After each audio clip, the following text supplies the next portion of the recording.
অমা খালাকতুল জিন্না ওয়াল ইনসা ইল্লা লিয়াবুদুন। মানুষ আর জিন আমি বানাইনি, তবে বানিয়েছি একটা উদ্দেশ্যে, তারা আমার ইবাদত করবে। কি করবে? কুমিল্লাবাসী, মানুষ যদি ইবাদত করতে চায় তার আগে একটা কাজ তাকে করা লাগে, ঈমান আনা লাগে। কি কথা বলেন না কেন?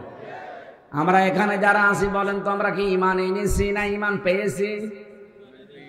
না না, কবে আনলেন ঈমান? আপনি পেয়েছি। আপনার বাপ দাদা মুসলমান ছিল, এই কারণে আপনি ঈমান পেয়ে গেছেন। ঈমান যারা এনেছিল আপনি তাদের দিকে তাকান, আমার কথাগুলো চিন্তা করেন, ভাবনা চিন্তা করেন তো। আপনি দুনিয়াতে এখন যারা আমরা যে বসে আছি এখানে অন্য ধর্মের লোক হয়তো নেই, আমরা যারা দাবি করি যে আমি ইমানদার, আপনি ঈমান এনেছেন। পড়া কোরআন শরীফে ঈমান পেয়েছি এ কথা কোন জায়গা আছে বলেন? নেই। যেখানেই দেখবেন ঈমানের কথা সেখানে ঈমান এনেছি এই কথা বলা আছে। ইয়া আইয়ুহাল্লাযীনা আমানু, ওহে যারা ঈমান এনেছো না ঈমান পেয়েছো। বিপরীত শব্দ দেখেন, ইন্নাল্লাযীনা আমানু, নিশ্চয় যারা ঈমান এনেছে না ঈমান পেয়েছে। আমরা তাহলে ঈমান আনতে চাই না ঈমান পেতে চাই? আমরা তো শুধু পেয়েছি, আমরা আনতে চাই। ঈমান আনার আগে একটা দায়িত্ব আল্লাহ আমাদেরকে অলরেডি দিয়েছেন। ঈমান আনার আগে আপনাকে তাগুত ছেড়ে দেওয়া লাগবে। আমি শুধু এই কয়জন মানুষের সামনে কথা বলছি তা না, আমার সামনে এখন 18 কোটি মানুষ। এটা রেকর্ড হয়ে কালকে যাবে তামাম দুনিয়ায়। বাংলাদেশের সব জায়গায় ছড়াচ্ছে এখন লাইভের মাধ্যমে। আমি বলছি 18 কোটি মানুষকে সামনে নিয়ে আমরা কিন্তু ঈমান আনার আগে তাগুত ছাড়তে হয়, দায়িত্ব দিয়েছেন আল্লাহ নিজে। ফামাইয়াকফুর বিত্তাগুতি ওয়া ইউমিন বিল্লাহ, কোন মানুষ যদি ঈমান আনতে চায় তার প্রথম কাজ সে যেন তাগুত ছেড়ে দেয়। ফাকাদ ইসতামসাকা বিল উরওয়াতিল ওয়াসকা, তাহলে সে এমন একটা মজবুত জিনিস ধারণ করতে পারবে, লাং ফিসামা লাহা, কখনো সেটা ছিড়বে না। ও বাংলার মানুষেরা, এই দেশের যারা তাগুত ছেড়ে দিয়ে ঈমান আনে তাদেরকে আপনি যতই টর্চার করেন জীবনও টলাতে পারবেন না। আমি নাম ধরে বলি মাঝে মাঝে শিক্ষার জন্য, ডক্টর শফিকুল ইসলাম মাসুদ শিবিরের 57 দিন লোকটার রিমান্ডে ছিল, শুধু তাগুত ছেড়ে দিয়ে ঈমান এনেছিল, এই জন্য জালেমরা তাকে টলাতে পারেনি। এই কথা বললেন কেন? বাকি কত বড় বড় মনে হয় পীর সাহেব জান্নাত থেকে পালিয়ে এসেছে, এত বড় বড় ইমাম শুধু তাগুত ছেড়ে না দিয়ে ঈমানের দাবি করতো, এজন্য বাতাস পাল্টিয়েছে, সেও পাল্টিয়ে গেছে। আপনি তাহেরি হুজুরের দিকে খেয়াল করেন তো, কত বড় হুজুর মনে হয়। তার পাগড়ি দেখলে, জব্বা দেখলে, যে বাবড়ি দেখলে মনে হয় জান্নাত থেকে কেবল আসলো, আর মেকআপ করে ওঠে, কি সুন্দর লাগে দেখতে। অথচ সেই দিন পুলিশের তাড়া খেয়ে পালিয়েছে। আরে ভাই, পুলিশ আসলে তার খুশি হওয়া দরকার যে আমি নিরপরাধ, আর পালিয়েছে। তাগুত ছেড়ে না দিয়ে ঈমানের দাবি করে, এই জন্য ওর ঈমান ওকে ধরে রাখার ক্ষমতা দেয়নি। জালেমদেরকে দেখলে এই মানুষ খালি পালিয়ে যায়। এত কাটছাট বলার পরও যদি না বোঝেন, এখন যিনি কি বাইতুল মুকাররমের ইমাম, তার আগে সেটা ছিল ওটা একেবারে 5 আটা গোলাম ছিল। কি কথা বললেন না? বিশেষ করে বাংলাদেশে ওলামা লীগ যারা বলেন তো, এগুলো আলেম নামে কলঙ্ক না? যে লোকটা স্লোগান দিতে পারে জয় বাংলা, জয় বঙ্গবন্ধু, জয় শেখ হাসিনা, ও আল্লাহু আকবার নারায়ে তাকবীর মানে না। নৌকা মার্কা নিয়ে দাঁড়িয়েছিল নড়াইল থেকে, আমার মনে হয় নৌকা নিয়ে না দাঁড়িয়ে কুকুর মার্কা নিয়ে দাঁড়ায় তাও পাশ করত। কথা বলে দেখেন, আপনি এত নিচে নেমে গেলেন। জানছেন লোকটা শাপলা চত্বরে লক্ষ লক্ষ মানুষকে দুনিয়া থেকে বিদায় করার মাস্টার মাইন্ড সে। এরপরও আপনি তাকে কওমি জননী নাম দিয়ে দিলেন স্বার্থের কারণে। আপনি মানুষ, এই জন্যই তো মানুষ এখন আপনাকে ঘৃণা করে। এই যে ফরিদউদ্দিন মাসুদ আলেমদের ফাঁসি চেয়েছে শাহবাগে গিয়ে, বলছে জীবনের পূর্ণ কাজ করলাম এই জায়গায় এসে। এটা টাটকা মুনাফিক, মানে মুনাফিকের বাপ ওইটা। আলেম নাম দিয়েছে, জবাই করা দরকার শয়তান। এদের কারণেই তো এই জালেম এত সাহস পেয়েছে। 2732 জন ছেলে মেয়েকে হত্যা করেছে এই আগস্টের 5 তারিখের আগ পর্যন্ত। কিভাবে মারছে আপনি দেখেননি? একেবারে সরাসরি এই জায়গায় গলি লাগিয়ে শেষ করার পরে আবার ভ্যানে তুলে দিচ্ছে লাশটা।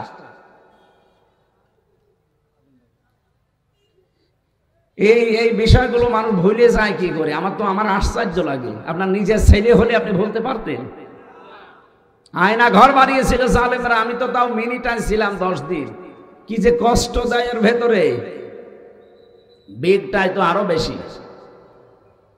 এই সমস্ত দৃশ্যগুলো সামনে এখন একেবারে দিবালোকের মতো দেখতে পাচ্ছেন, এরপরও আপনি ভুলে যান। গণকবর দেয় যেখানে 20 জন 25 জন একবারে ভ্যান থেকে নামিয়ে কবরে মাটি দিয়ে দিচ্ছে, কোনো জানাজা নেই, লাশও ধোয়ানো নেই। আর তার পক্ষে এখনো অনেকে সাফাই গায়। একে জালেম হওয়ার জন্য যারা দায়ী তাদেরকে এখন কবর দেওয়া দরকার। কুষ্টিয়া একটা ধরা পড়েছে 2-3 দিন আগে। কুষ্টিয়ার সাবেক এসপি ছিল তানভীর আরাফাত, আলেমদেরকে গালি দিত আর বলতো হাত ভেঙে দেব। এখন ওর হাত ভাঙা দরকার। বাতিলের যেগুলো 5-8টা গোলাম ছিল, একটাও যেন কোনো চেয়ারে না থাকে, কারণ এর যতদিন থাকবে এগুলো ক্যান্সার। এই জন্য যারা দায়িত্বে আছেন, সংস্কার যখন আরম্ভ করেছেন, তাড়াতাড়ি এই শয়তানগুলোকে নামিয়ে দিন। এতদিন যারা বৈষম্যের শিকার হয়েছিল তাদেরকে ওই জায়গাগুলো দেন। কথা বলেন না কেন? বহু মানুষ আপনাদের কারণে উপরে উঠতে পারে নাই। সাংবাদিক নামেও কিছু কলঙ্ক ছিল না? কথা বলেন। এই লোকগুলোকে এখন আমার মনে হয় ধরে ধরে একবার 24 ঘন্টা তালা লাগিয়ে রাখা দরকার।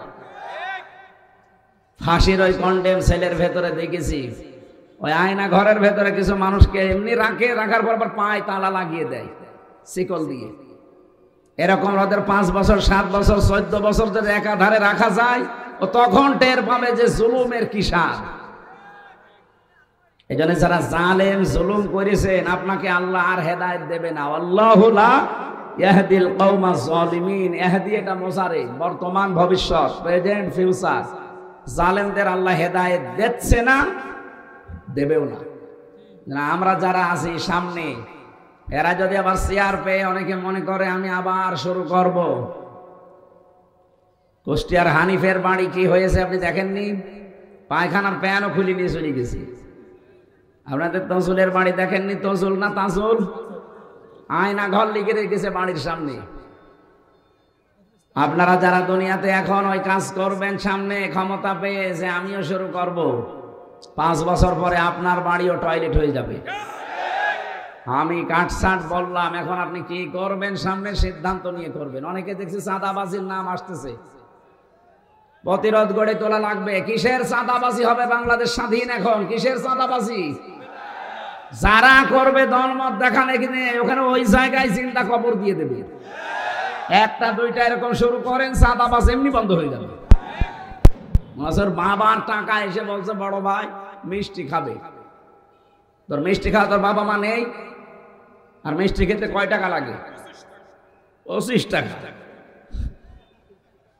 আরো টাকা চাই মিষ্টি খাওয়ার জন্য 5 লাখ। আমিরে জামাত ডাক্তার শফিকুর রহমান উনি ঘোষণা অলরেডি দিয়েছেন, যদি ইসলাম এই দেশে আসে সর্বপ্রথম বন্ধ হবে বাংলাদেশের চাঁদাবাজি। আর 2 নম্বরে মেয়েদেরকে যারা জুজুর ভয় দেখান যে ইসলাম আসলে তোমরা ঘর বন্দী হয়ে যাবা, সবচাইতে বেশি নিরাপদে থাকবে মেয়েরা। কারণ এই কোরআনের চাইতে নিরাপত্তা দেওয়ার কোন কিতাব দুনিয়ায় আছে? 4500 ধর্ম এখন দুনিয়ায়, কোন ধর্ম মানুষকে কাঙ্ক্ষিত মানের নিরাপত্তা দিতে পারছে না। মনে করছেন না উন্নত বিশ্বের দেশগুলো কিসের তারা নিরাপত্তায় আছে? আমি কয়েকদিন আগে সিঙ্গাপুর, মালয়েশিয়া সহ কয়েকটা দেশ ঘুরলাম, কই নিরাপত্তা 100% পাওয়া যাবে না। কারণ কোরআনের বিধান না থাকলে আপনি নিরাপত্তা পাবেন না। হয়তো সামনাসামনি আইনগুলো দেখতে পাই খুব কার্যকারী, এই জন্য কিছুটা পাওয়া যায়। এটা যতদিন কোনো জায়গায় কায়েম না হবে ততদিন আপনি 100% নিরাপত্তা পেতে পারেন? বলেন বলেন। এটা গেল দুনিয়ার বিষয়। এই জন্য দুনিয়াকে যদি শান্ত করা লাগে, পৃথিবীকে যদি এখনো শান্তি, স্বস্তি, নিরাপত্তা এটা দিয়ে যদি ঢেকে রাখতে চান, কাবা শরীফ যখন এমন শান্ত, ওয়ামান দাখালাহু কানা আমিনা, আল্লাহ বলেন কাবায় প্রবেশ করলে আমি আল্লাহ নিরাপত্তা দিয়ে দেই। কে বলছেন? বলেন বলেন। এমন নিরাপদ জায়গা ওটা, ওর বাইরে আপনি যত যাবেন দেখবেন চিন্তায় হয়, মারামারি হয়, কাটাকাটি হয়, গালিগালাজ হয়। কাবা শরীফের ভেতরে কোনো মারামারি কাটাকাটি আছে? চিন্তায় আছে? কে নিরাপত্তা দিয়েছে বলেন তো? বাংলাদেশ কি কাবা শরীফ? হ্যাঁ, এখানে নিরাপত্তা লাগবে না। আর 24 ঘন্টা এখনো পর্যন্ত আমরা আতঙ্কে আছি। কেন আমরা আতঙ্কে থাকবো? আমরা মুসলিম। রাস্তায় কাঁটা পড়ে থাকলে ইমানের দাবি কাঁটা ফেলে দাও। সেই জাতির কাছে অন্য কোনো মানুষ নিরাপত্তাহীনতায় ভুগবে এটা তো আশাই করা যায় না। কথা বলেন ঠিক কিনা? এই জন্য আমাদের এখন চিন্তা ভাবনা করা দরকার। বাংলাদেশ যেহেতু কাবা না, কিন্তু কাবার মতো এটা আমরা নিরাপদ বানাতে চাই। সূরা আনআম 7 নম্বর পারা 17 নম্বর পৃষ্ঠার 1 নম্বর লাইনের 82 নম্বর আয়াতে আল্লাহ এই তথ্যটা দিয়েছেন। যারা নিরাপত্তা পেতে চাও তাহলে এই কাজগুলো করবা। আল্লাযীনা আমানু ওয়ালাম ইয়ালবিসু ঈমানাহুম বিযুলমিন উলাইকা লাহুমুল ইলা আখিরি আয়া।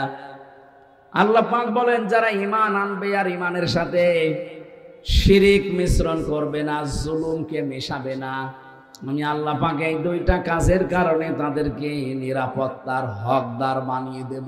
বলেন সুবহানাল্লাহ। এই দেশে এখন আইনের চাইতে, আইন তো পাশ করাই লাগবে, আইনের চাইতে যদি আমরা আল্লাহর কোরআনে বর্ণিত এই দুইটা নিয়ম মানতে পারি, দল মত জাতি বর্ণ ধর্ম নির্বিশেষে, ঈমান আনার পরে ঈমানের সাথে যেন জুলুম মিশ্রণ না হয়। এখানে জুলুম মানে শিরিক। জুলুম মানে কি? আমাদের কাজে কর্মে বিশ্বাসে আকীদায় কোনো জায়গায় যেন শিরিক না থাকে। এখনো অনেক শিরিক আমাদের ভেতরে ঢুকে আছে। এই কারণে আল্লাহর পক্ষ থেকে আমরা নিরাপত্তা পাইনি।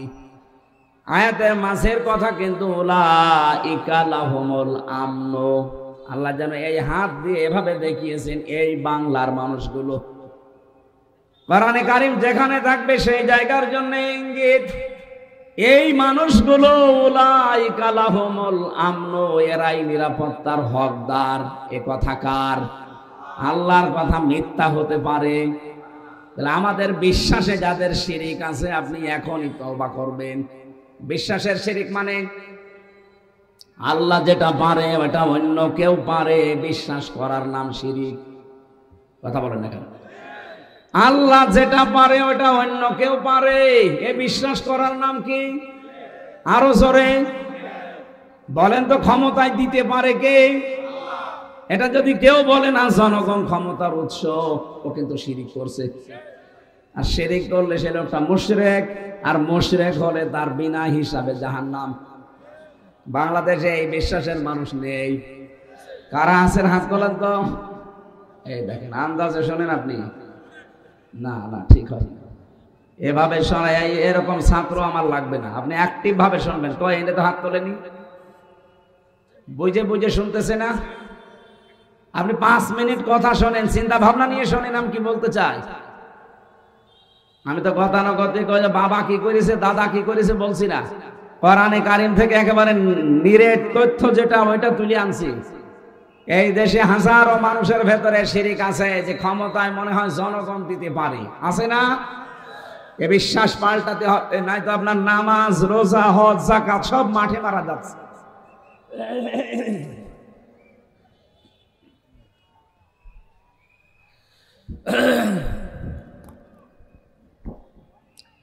আমার ভাইরা, আমি আমার ঈমান থেকে বলছি, আমি নিজে জান্নাতে যাব শুধু না, আমি এটা চাই না। আমি চাই আমার শ্রোতা যারা তাদেরকে আমি জান্নাতে নিয়ে যেতে চাই। দেখতে পাচ্ছি কোরআনের এই চোখটা লাগিয়ে আপনি জাহান্নামের দিকে দৌড়াচ্ছেন, একটু থামেন। কার জন্য কি করে যাচ্ছেন আপনি? একটু দুনিয়ার জীবনটা নিয়ে একটু চোখ বন্ধ করে ভেবেছেন। অমাল হায়াতুদ দুনিয়া ইল্লা মাতাউল গুরুর। আল্লাহ পাক বলেন, হে পৃথিবীর বান্দা বান্দিরা, আমি কিন্তু তোদেরকে বানিয়েছি। পৃথিবীর জমিনটা ধোঁকা, এখানে যদিও পাঠালাম তোদের, পুরা জমিনটা ধোঁকা। তোর মা বাবাও তোর জন্য ধোঁকা, তোর সন্তানাদিও ধোঁকা, তোর ছেলে মেয়েও ধোঁকা, তোর জমি জায়গা এ বিশাল অট্টালিকা সবগুলো তোর জন্য ধোঁকা। একটু মেকি ভাবে চোখ বন্ধ করে দেখ কেমন দেখা যায় এগুলো।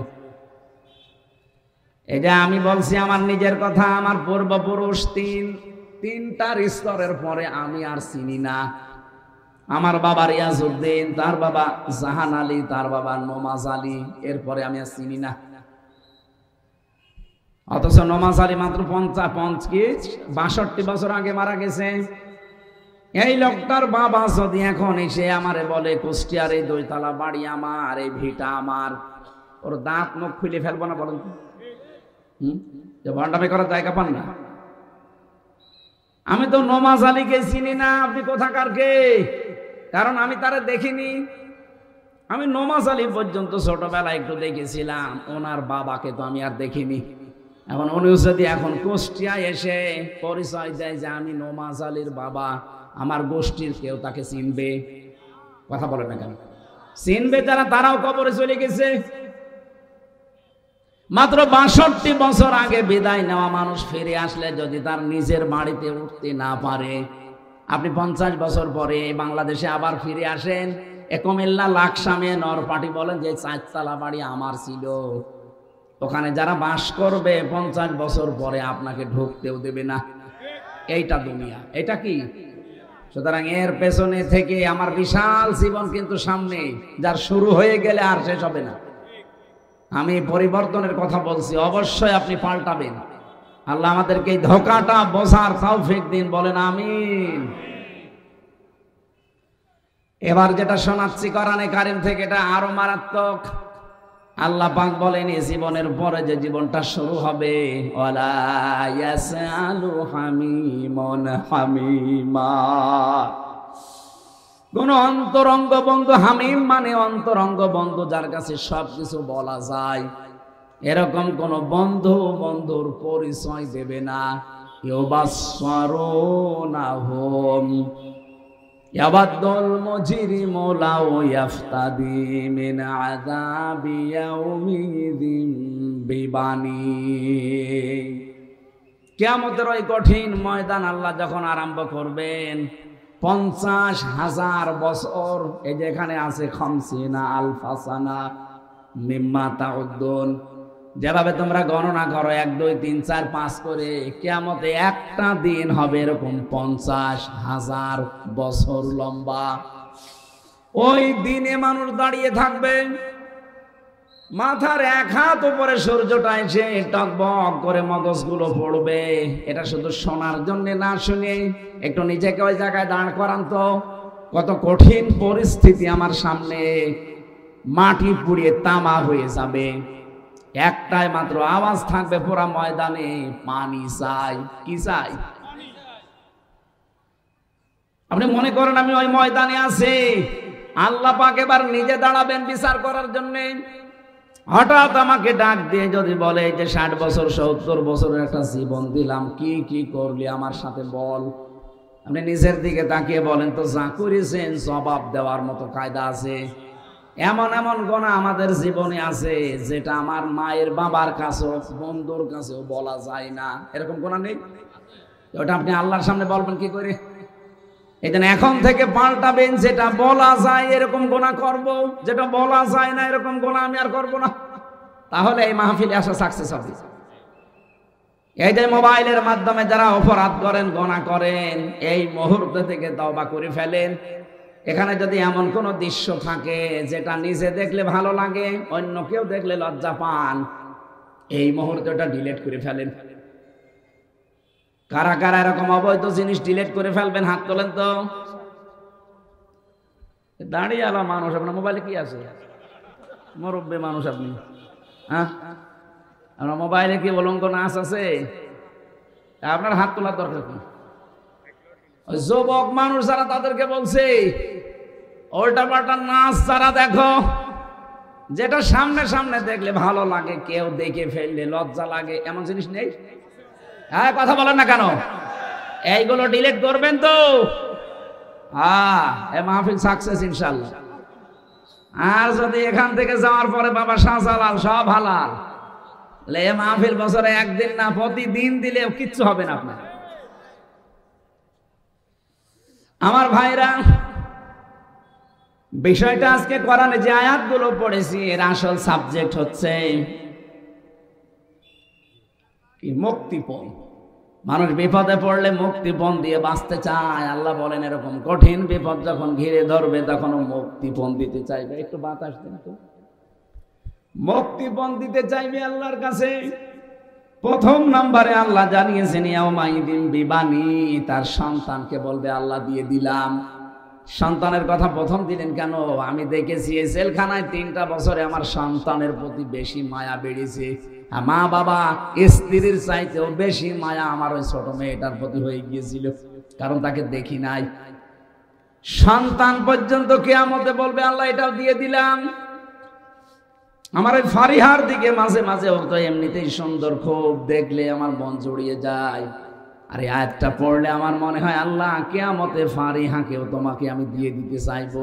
কি দৃশ্য তৈরি হবে যে বলবো আল্লাহ ফারিহাকেও দিয়ে দিলাম, এর বিনিময়ে আমাকে বাঁচাও। আল্লাহ বলেন এতটুকু তো শেষ করি নাই, ওয়া সাহিবাতিহি ওয়া আখি, তার নিজের স্ত্রী তার ভাই পর্যন্ত বলবে আল্লাহ এইটাও দিয়ে দিলাম জান। ও ফাসিলাতি হিল্লাতি তওবে, আমার জ্ঞাতি গোষ্ঠী যারা আমাকে আশ্রয় দিত, আমার দলের লোক, বংশের লোক, আমার আত্মীয়, এদেরকেও আমি দিয়ে দিলাম। ওয়ামান ফিল আরদি জামিআ, এই পৃথিবীতে আমার যত সম্পদ ছিল স্থাবর অস্থাবর সব আমি দিয়ে দিলাম জান। ওয়ামান ফিল আরদি জামিআন সুম্মা ইউজি, আল্লাহ এরপরও তুমি আমারে বাঁচাও। রব্বুল আলামিন এবার ধমক দেবেন, কাল্লা, কখনোই না, ইন্নাহা লাযা, তরে আমি লাজাই দেব। কোথায়? লাজা কারে বলে? আল্লাহ পরিচয় দিচ্ছেন নাজার, নাজ্জাতাল লিশাওয়া তাদউ মান আদবারা ওয়া তাওয়াল্লা।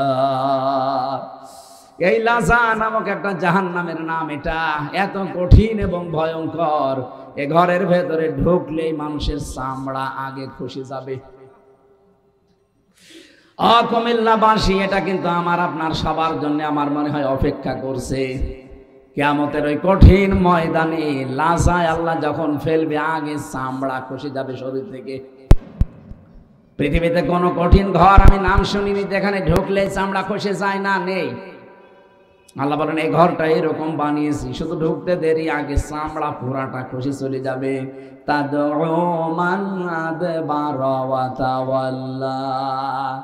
এই ভয়ঙ্কর ঘর কাদেরকে ডাকবে জানো? তাদেরকে ডাকবে যারা সত্যকে সত্য জানার পরও অ্যাবাউট টার্ন করে উল্টা দিকে চলে গেছে। আর এই চরিত্রের মানুষ বাংলাদেশে বেশি।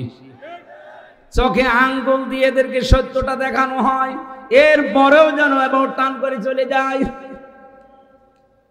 আমি কথা কি বলতে চাই বুঝেছেন তো?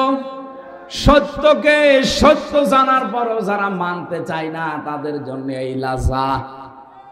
এখন আপনি নিজে ভাবেন, আপনি যাবেন কোথায়? আমার মনে হচ্ছে আমরা যা করছি লাজার উপযুক্ত হয়ে বসে আছে। আল্লাহ বলেন দ্বিতীয় নম্বরে তাদের গুণ হবে এরা শুধু মাল সম্পদ জমা করতো, আর কি করে সংরক্ষণ করা যায় সে চিন্তা করতো। একটা মানুষের চলতে কয় টাকা লাগে বলেন তো? অথচ আপনি কি করেছিলেন 15.5 বছরে? একজনেই যদি 36,000 কোটি টাকা চুরি করে, তার টাকা লাগে কত জীবনে? 42,000 কোটি টাকা প্রতি বছরে পাচার করতেন এই দেশ থেকে। প্রতি বছরে 42,000 কোটি টাকা শুধু পাচার হয়েছে। এমনিতেই তো সাহস করে বলতো না যে পদ্মা সেতু নিজের টাকায় বানাবো, এই কারণে বলতো, কারণ তো জানে যে কত কিছু পাচার হয়। এত টাকা পাচার করেছে বাইরে। আমি শালি বেগম পাড়ার নাম শুনতাম, আমি দেখে আসলাম সেদিন সাহেব পাড়া আছে, সাহেব পাড়া আছে মালয়েশিয়া। মানে সাহেবরা সাহেবের নাম দিয়ে দিয়েছে শুধু সাহেব পাড়া, কিন্তু শয়তানরা থাকে না ওখানে, যে ওরা সব হোটেলে থাকে। আমি যে হোটেলে থাকি, হোটেলের নিচে দেখি 2 জন শয়তান বসে চা খাচ্ছে। কি আপনারা এখানে? বলছে হুজুর আমরা আগেই পালিয়েছি। কেন আপনারা সাহেব পাড়ায় থাকবেন না? বলে তালা লাগানো, ওখানে গেলে জনগণ পিটিয়ে মেরে ফেলবে। যত টাকা কামিয়েছে প্রতিটি দিক আর বিভাগের মানুষেরা, আমার মনে হয় সব টাকা এখন আল্লাহ দুনিয়ায় উসুল করছে। প্রত্যেকটা দিক আর বিভাগে, প্রশাসনে, বিচার ব্যবস্থায়, শিক্ষা ব্যবস্থায়, স্বাস্থ্য খাতে, যে যেই খাতে ছিল একেবারে জনমের খাওয়া খেয়েছে। শুধু খেয়ে শেষ করলে তো হয়, ও বলে খাবো এবং জমা করে রাখবো। এই যে খালি খাবে আর জমা করে রাখবে, এই চিন্তা ভাবনা দুনিয়ায় যাদের ছিল তাদেরকে আল্লাহ লাজায় দেবে। আমাদের তো এই চিন্তা ভাবনা নেই। যদি থাকে কারো সে পাল্টিয়ে যাবেন। যাদের ছিল তারা এখন অলরেডি আস্তে আস্তে ধরা খাচ্ছে।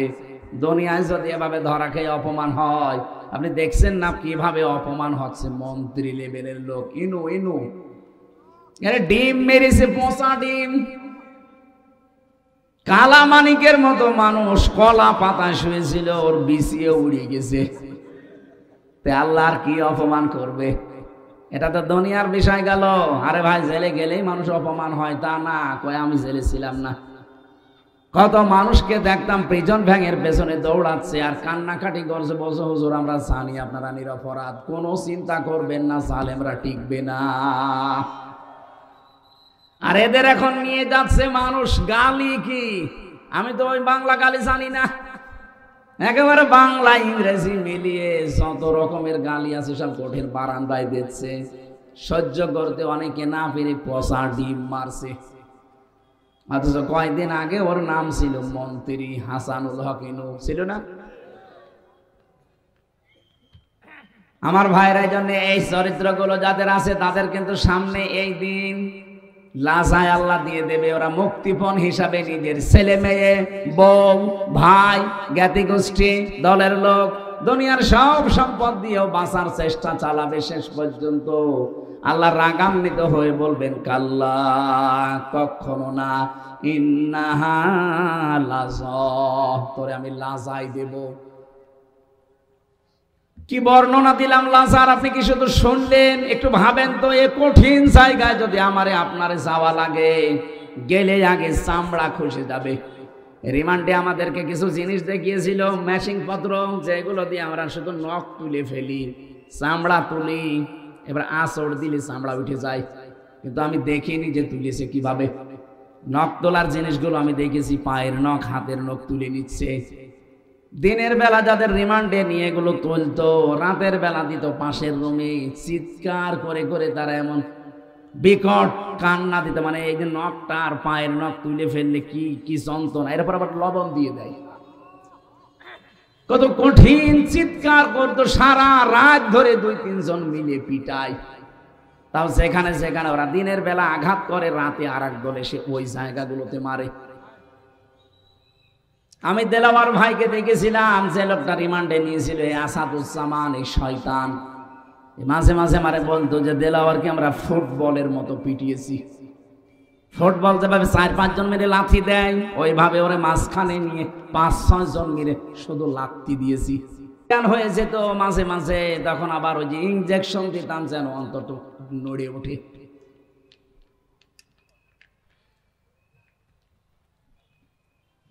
আল্লাহ রাব্বুল আলামিন ওই বর্ণটা এখানে দিয়েছেন যে ওদেরকে নাযাআতাল লিশাওয়া, চামড়া তুলে ফেলা হবে।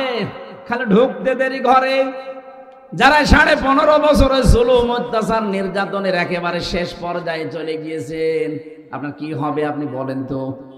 কারো কাছে বিচার দেওয়া লাগবে না, নিজের বিচার নিজেই করেন। কোরআনে কারিমে এটা আছে, সূরা আলে ইমরান 168 নম্বর আয়াতে পাবেন শেষের দিকে। আল্লাহ পাক বলেন, ইন্নামা নুমলি লাহুম লিয়াজদাদু ইসমা ওয়া লাহুম আযাবুম মুহিন। এ মানুষগুলোর পাপের বোঝা, অন্যায়কারী যখন একেবারে শেষ পর্যায়ে পৌঁছে যায়, ওই মানুষটাকে আমি আস্তে আস্তে ছাড় দেই। একেবারে শেষে যখন চলে যায় তখন আর ছাড়ি না।